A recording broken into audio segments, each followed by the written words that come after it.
2004년 7월 경찰이 서울 마포구의 한 오피스텔을 수색하다 욕실 수건거리에서 사람의 머리가 매달려 있는 충격적인 장면을 발견하게 됩니다. 머리카락을 고무줄로 묶어서 거꾸로 매달아 놓은 것이었죠. 경찰 조사에서 이 미친 살인범의 범행이 밝혀졌는데 사람의 신체를 믹서에 갈아 마셨고 장기를 잘라냈으며 여성의 생殖기를 도려내는 등 인간이길 포기한 행동을 했다고 알려졌습니다. 범인은 10개월 동안 서울 곳곳에서 20명을 살해했고 당시 이 사건은 대한민국 전체를 오랜 시간 동안 충격에 빠뜨렸던 사건이었습니다. 범인은 이미 연쇄살인을 일으키기 전부터 전과 14범의 상습 범죄자였습니다. 절도, 성폭력, 사기 14번이나 범죄를 저질렀습니다. 2000년에는 미성년자 강간죄로 징역 3년 6개월을 선고받았는데 정말 어이없게도 무려 14번의 범죄를 저지르고도 수감 기간은 고작 7년이었습니다. 그는 출소 전 교도소 벽면에 출소 후 살해할 사람들의 숫자를 적어두었습니다. 신문에 보도된 연쇄살인 기사들을 분석하며 완전 범죄를 계획했죠.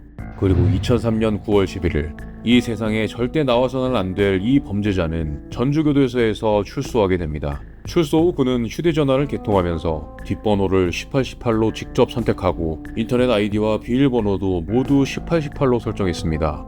그의 생일은 4월 18일인데 그는 숫자 4를 죽을 사자와 연결시키고 18을 욕으로 해석했습니다. 늘 비관적으로 살았던 그는 스스로 1818 인생을 만들어가게 됩니다.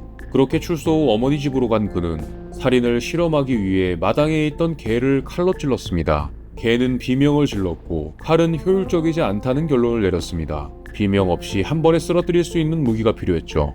그는 공사장에서 해머를 가져와 가방에 들어갈 수 있게 약 30cm 길이로 특별 제작했습니다. 또한 검정 가방, 코팅 장갑, 잭나이프, 쇠무 장갑을 준비했습니다. 여러 범죄 이력이 있어 계산이 정확했죠. 남성들이 출근하고 노약자와 부녀자만 있는 시간대로 범행 시간을 정했습니다. 그는 출소한 지 단 13일 후에 강남구 신사동에서 교수 부부를 살해했는데 귀중품도 전혀 건드리지 않고 살해만을 목적으로 범행을 저질렀습니다. 보름 후엔 종로에서 3명을 살해했는데 피해자의 아들의 두개골이 부서질 만큼 둔기로 공격을 가했습니다. 일주일 후에는 삼성동에서 또다시 살인사건이 발생했고 이 사건 이후에 경찰은 연쇄살인을 확신하게 됐습니다. 그로부터 한 달 후 해화동에서 2사람이 시체로 발견됐습니다.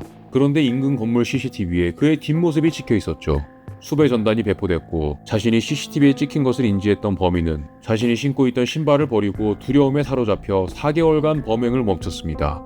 하지만 이것이 끝이 아니었죠. 약 4개월 뒤엔 범행 패턴을 완전히 바꾸어 범행을 저질렀는데 자신이 있는 곳으로 출장 마사지, 즉 성매매를 하는 여성들을 불러들이기 시작했습니다. 위조한 경찰관 신분증과 수갑을 보여주며 경찰관을 사칭했습니다. 여성들은 겁에 질려 오피스텔로 따라 들어왔죠. 샤워를 하라고 한 뒤 욕실에 들어간 여성을 해머로 가격해 기절시키고 그 욕실에서 시신을 훼손했습니다. 물을 틀어 소리를 가리고 웅장한 음악을 틀어놓고 시신을 주걱내듯 훼손한 뒤 피를 완전히 빼내기 위해 머리카락을 고무줄로 묶어 머리를 욕실에 매달아뒀습니다. 이 미친 살인범은 충격적인 기행을 했는데 뇌수를 꺼내 믹서에 갈아 마시고 장기를 잘라내고 자궁과 생식기를 도려내는 등 정말 인간으로서 도저히 용납할 수 없는 짓을 했습니다.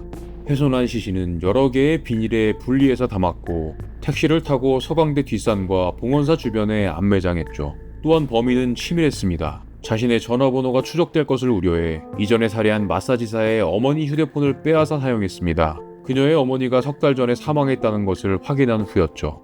3월부터 7월까지 무려 4개월 동안 11명의 여성이 이런 방식으로 살해됐습니다. 당시 오피스텔 주민들은 밤에 모터 돌아가는 소리를 자주 들었다고 증언했습니다. 그렇게 그는 출소 후 부유층 노인 총 8명을 살해했고 범행 패턴을 바꾼 후 자신의 거처로 불러들인 11명의 여성을 이와 같은 잔혹한 방법으로 살해하고 시신을 훼손했습니다. 2004년 4월 14일 화학동 도깨비 시장에서 또 다른 사건이 발생했습니다. 44세 노점상 안씨가 실종됐습니다. 비아그라와 음란 CD를 판매하던 그에게 위조 경찰 신분증을 보여주며 단속하겠다고 수갑을 채워 승합차에 태웠습니다. 원래는 돈만 뺏고 보낼 생각이었다고 합니다. 그런데 안씨는 노점상 단속 때문에 경찰서를 자주 드나들던 사람이었습니다. 범인의 신분증이 가짜라는 걸 알아챘죠. 그렇게 실랑이를 벌이다 범인은 노점상 안씨를 또 살해하게 됩니다. 그리고 인천의 외딴 주차장으로 향해서 위조 차량 사이에 승합차를 주차시켰습니다. 기름으로 인한 연쇄 폭발을 유도하기 위해서였죠. 그리고 수갑 자국을 없애기 위해 안 씨의 두 손목을 절단하여 비닐봉지에 담아 월미도 방파제에 바위 틈에 버렸죠. 신문지와 옷가지를 시신 위에 올려놓고 불을 붙였고 DNA 감식도 힘들 정도로 시신은 완전히 전소됐습니다. 그렇게 범인은 계속해서 살인을 이어갔지만 경찰이 아닌 성매매 여성들의 포주에 의해 꼬리를 잡히게 됩니다. 포주 정 씨는 7월 초부터 이상한 징조를 느꼈습니다. 일을 나간 여성들이 계속 연락이 끊기는 상황이 생겼죠. 처음엔 그냥 잠적한 줄 알았습니다. 이 일을 하는 여성들은 가끔 연락을 끊고 사라지곤 했으니까요. 하지만 이번엔 달랐습니다.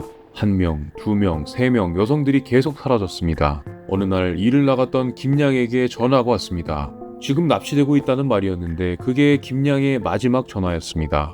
뭔가 심상치 않음을 느낀 정 씨는 등골이 오싹했습니다. 그래서 사라진 여성들의 기록을 뒤지기 시작했습니다. 혹시 공통점이 있을까 곰곰이 생각하던 중 연락이 끊긴 모든 여성에게 공통점이 있었습니다. 모두 같은 휴대전화 번호로 연결이 됐었죠. 뒷번호가 5843. 정 씨는 업소 사람들에게 지시했습니다. 5843 번호가 뜨면 즉시 우리에게 연락하라고 말이죠. 그렇게 기다리던 중 그 번호로 다시 전화가 걸려오게 됩니다. 이에 정 씨 일행은 곧바로 움직였지만 위치를 특정해야 했기 때문에 바로 움직일 수 없었습니다. 그래서 약속 장소를 계속 바꾸며 시간을 끌기 시작했습니다. 신촌에서 홍대로, 다시 신촌으로 범인을 계속 움직이게 만들면서 5843을 추적했습니다. 새벽 4시경 신촌 그랜드마트 앞 통화하는 남자가 보였습니다. 정 씨 일행이 남자를 발견하고 달려들었습니다. 남자는 격렬히 저항했죠. 몸싸움이 벌어졌고 그 순간 남자가 무언가를 입안에 마구 우겨넣기 시작했습니다. 성매매 홍보 전단지들이었습니다. 증거를 없애려 한 것이었죠.